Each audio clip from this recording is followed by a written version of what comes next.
You talked earlier about having this dream of playing for Barcelona, and it did turn out to be a nightmare. And probably the main reason for that was the breakdown in your relationship with the manager, Pep Guardiola, who right now many would say is the best coach in the world. You had a very different experience with him. You called him a coward with no balls. You said when you buy me, you're buying a Ferrari. If you drive a Ferrari, you put premium petrol in the tank. You hit the motorway and you step on the gas. Guardiola filled up with diesel and took a spin in the countryside. He should have bought a Fiat. I think Guardiola is an amazing coach. When I was there, the coaching was different compared to what I had before. It's totally on a different level. That's why he's successful. Because if you see on his career, if you take the last 10 to 15 years, the guy never came third place. He's always first or second. So the coach is amazing. But I had a different situation with him because I had the coach and I get to meet the person. And it became a problem I was not aware of because I solved my problems. I look in the eyes, doesn't mean I have to like you or dislike you. We will solve it. And it takes 1 second to solve it. We go straight and we solve it. But solve a problem, if the problem is between two persons, it takes two to solve it, and especially when the other side doesn't know. And I remember when I was there, I was like, because before I came to Barcelona, always media have their input and saying. They would go like, you don't fit in here, you don't fit in the culture, it's different, because who I was. And my mistake was there, I tried to fit in instead of being who I am. Because I think it's important, like I begin the interview, being who you are is being perfect. But there I tried to be somebody I was not.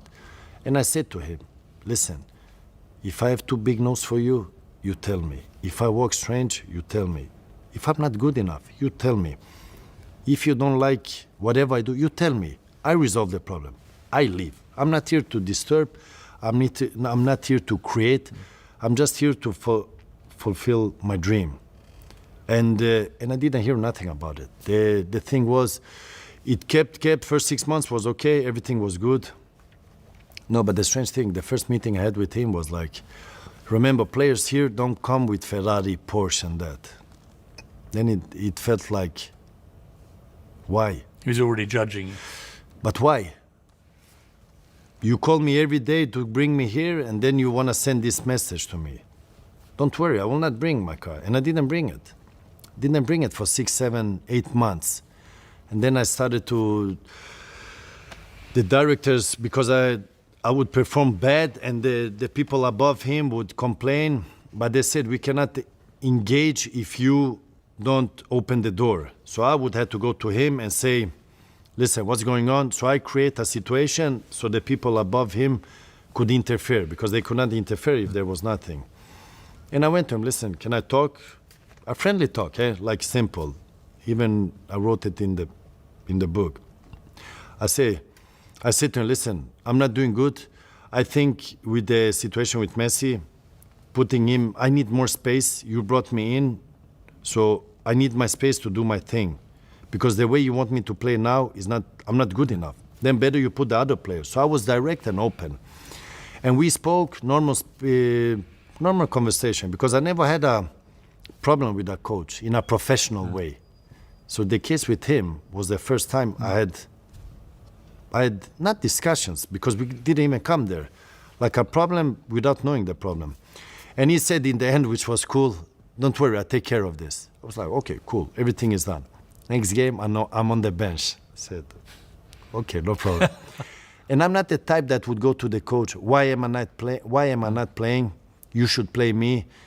Because remember, I come from hard work. You get what you work for. So for me, working hard, I would get. And not, I need to play, I want to play. Because it's not how I get my proof of playing. Because I prefer you hate me, but I play, then I know why I play, because I'm good. Second game, bench. Third game, bench. Said, okay. And now I'm getting pumped up, because obviously I need to do more to show myself. But I noticed it was not about me performing anymore. It was, I think, my opinion, he felt offended for me saying to him, I needed more space and the way I wanted to play. It's punishing. which is okay. Yeah. Which is okay. He's the coach, bad results, he leaves, player stays. And I respect that. But be open to me, be direct to me so we understand each other.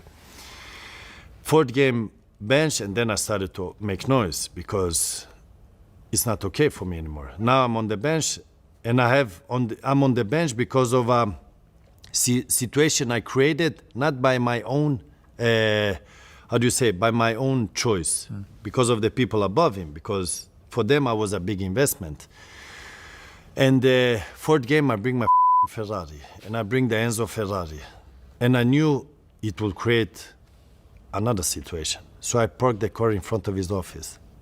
So you with me, I with you. That was my motto. You parked it in front of his office. In front of his office, I said, you want to play with fire, I will bring you fire, but I will burn you. But obviously he's the coach, because what punish most the player if he doesn't play, because obviously you want to play, but the boss is the coach. But in that moment I understood this will not be okay, because there is How something. did he react to you parking your Ferrari outside? He would his not office? say nothing to me, because he would avoid me. But then they came a The big... strange thing is, I would go in the breakfast. We have a breakfast area where both of us would come. I go in, he would go up and go out of the room. On the field, he would never connect with me like this, because you can connect by passing each other, then you start to talk without looking for it, because I can pass you on the street. Oh, what's up, Pers? Everything okay? You understand? So we would go against each other. He would take a whole round and go around me.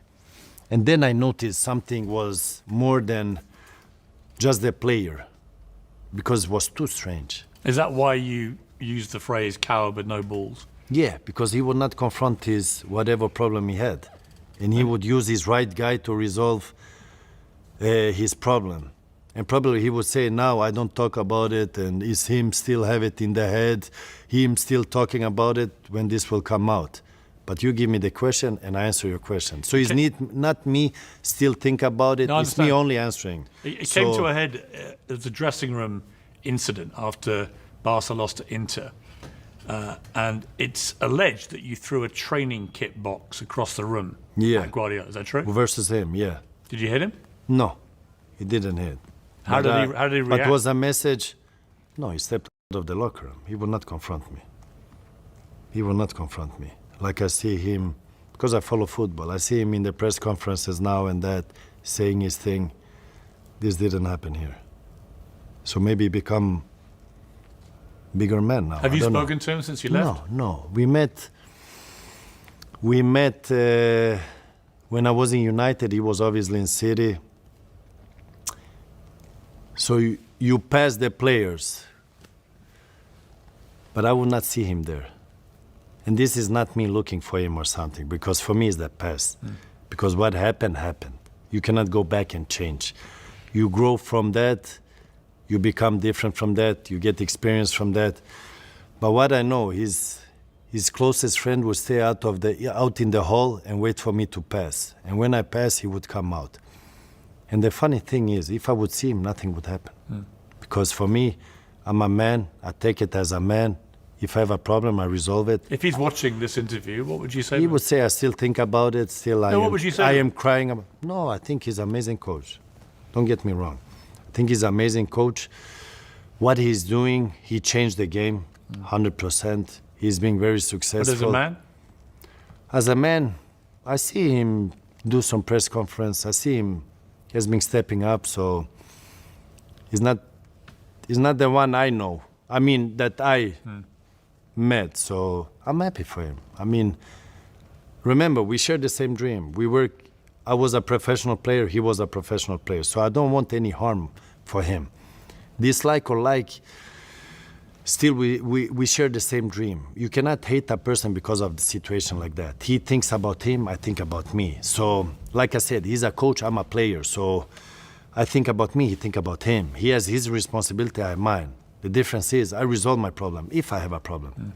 So if he would say to me, listen, your nose is too big. Listen, it's the last time we meet. You're not happy? I go. I resolve it. But I didn't know. That's my, still until today, I don't know what the problem was. You think he should have the courage to tell you? No, he shouldn't. He should run away.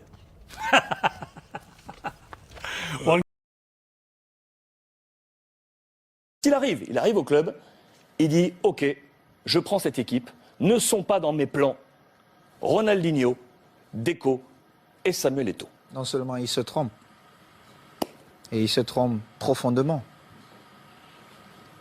Mais déjà, bon, vous connaissez ce business de la presse, les télévisions. Il y a souvent des enfants qui sont beaux, d'autres qui le sont moins. Et moi, j'ai toujours été l'enfant qui était moins beau. Et c'était mon rôle. Mais seulement, j'avais un rôle très important dans le vestiaire où je pouvais tout dire à n'importe qui en le regardant dans les yeux. J'ai une blessure au ménisque, je prends 7 mois et je décide d'aller faire ma rééducation dans ma maison à Majorque.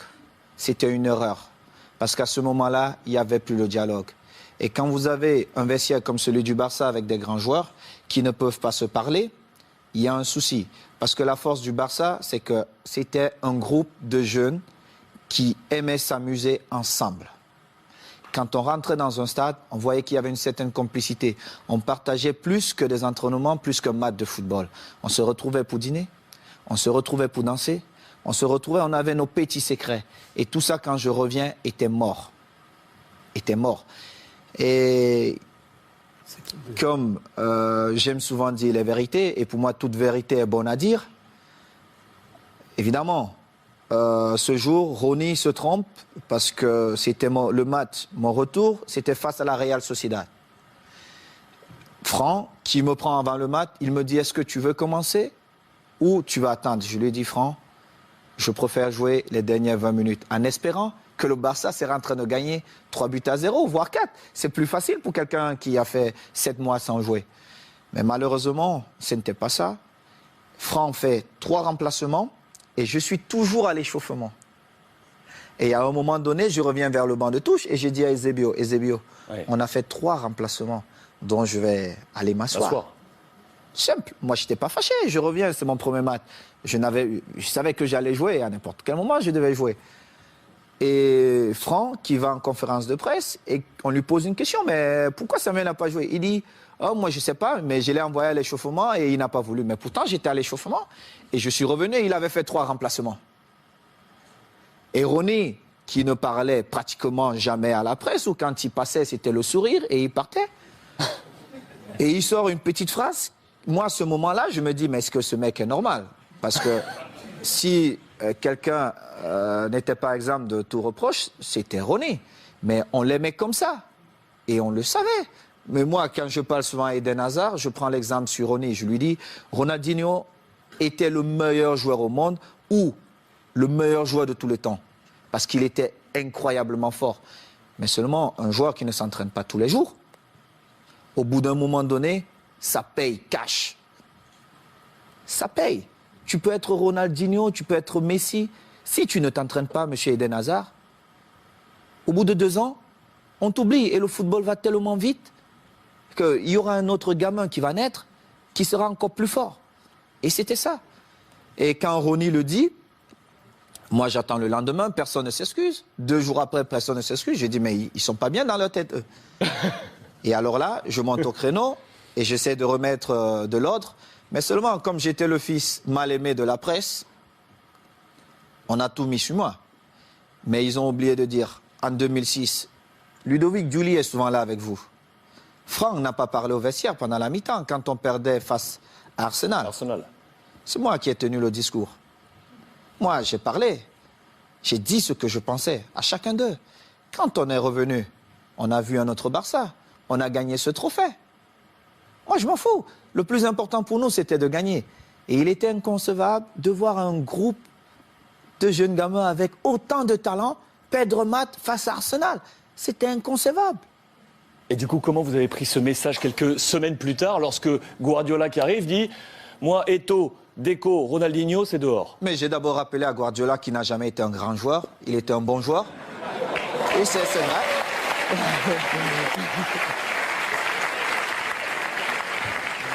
Mais c'est vrai.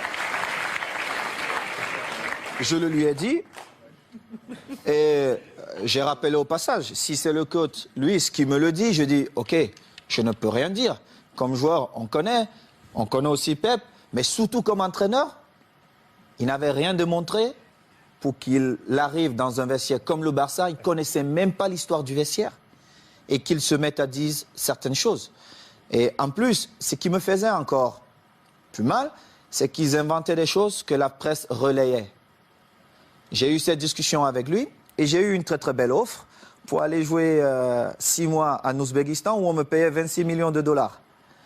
Et dans son bureau, avec Tiki, il me dit « Oh Samuel, ça peut te faire du bien, vas-y. » Et je lui ai dit « Celui qui va te faire gagner, c'est Eto'o. Mais tu viendras me demander pardon. » Et je suis resté à ma place. J'ai continué à m'entraîner, nous sommes allés aux États-Unis. Et nous étions à Houston, dans le vestiaire. Il dit avant le match, « Ok, nous allons changer de dossard. » Oh, tout le monde dit, « Oh, c'est l'entraîneur qui le fait maintenant, c'est surprenant. » Et il dit, « Titi, tu vas prendre le numéro 9 de Samuel. » Titi Henry. Oui, Titi Henry, tu vas prendre le numéro 9. Et Titi était bien content. Et Eto'o portera le 14. Tout le monde était surpris. Et c'était un manque de respect total. Et je ne pouvais pas l'admettre. Parce que j'avais quand même écrit une belle histoire, même si elle devait s'arrêter là, au Barça. J'avais beaucoup fait pour le club. Que ce soit dans les stades, mais surtout en dehors du stade. En dehors du stade. J'ai toujours été là pour tous mes coéquipiers, pour tous les clubs. Vous êtes resté 1 an avec Pep. Je vais vous dire.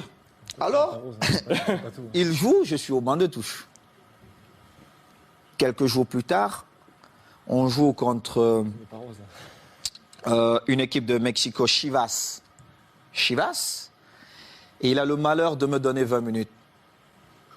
Et je crois qu'il pouvait se tirer une balle dans la tête. Et les 20 minutes, je marque 3 buts. On revient à New York contre Red Bull. Bon, il se dit, bon, voilà. Il me renvoie dedans. Je marque encore 3 buts. Il était obligé de convoquer une réunion. Mais comme il n'a jamais eu le courage de me dire les choses en face, il est passé par mes coéquipiers. J'étais en train de dîner. Et le délégué vient, Carlos Nava, il me dit, viens, j'ai une surprise pour toi. Moi, j'étais pressé. Je me disais peut-être c'est Beyoncé qui m'attendait.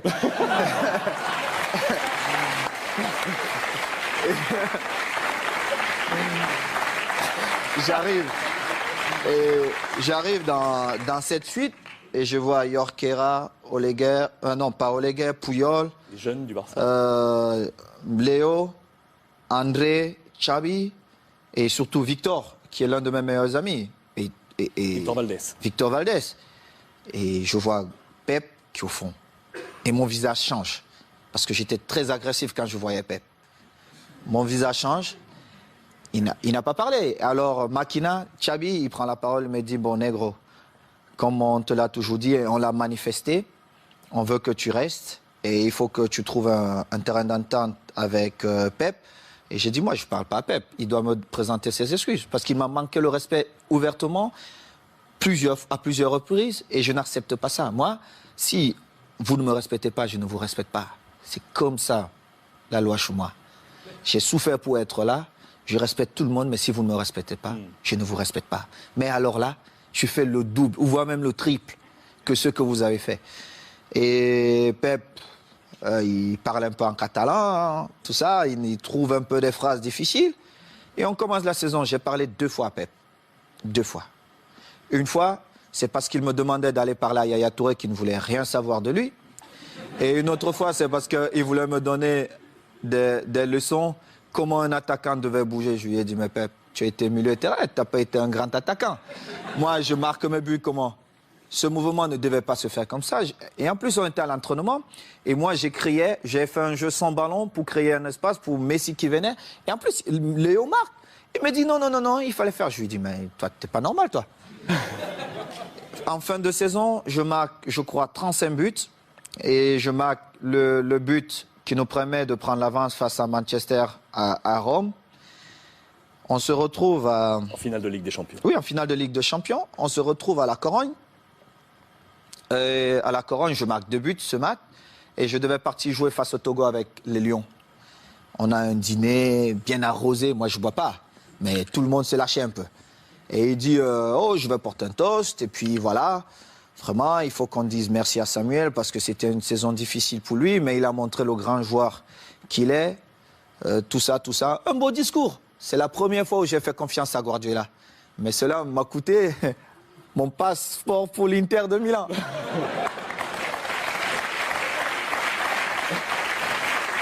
Et du coup, quand vous l'avez croisé ensuite à l'Inter, parce que vous l'avez croisé, on a une belle photo de vous en poignée de Regardez main. mon visage. Parce que Guardiola, il m'a vu dans le tunnel. Est-ce qu'il m'a salué dans le tunnel? Il ne m'a pas salué dans le tunnel. Il a vous a attendu salué? là où il y avait tous les caméras. Moi, quand il a regardé le visage de Thierry Henry, ça dit tout. Parce qu'ils ont vu la scène. On était tous dans le tunnel.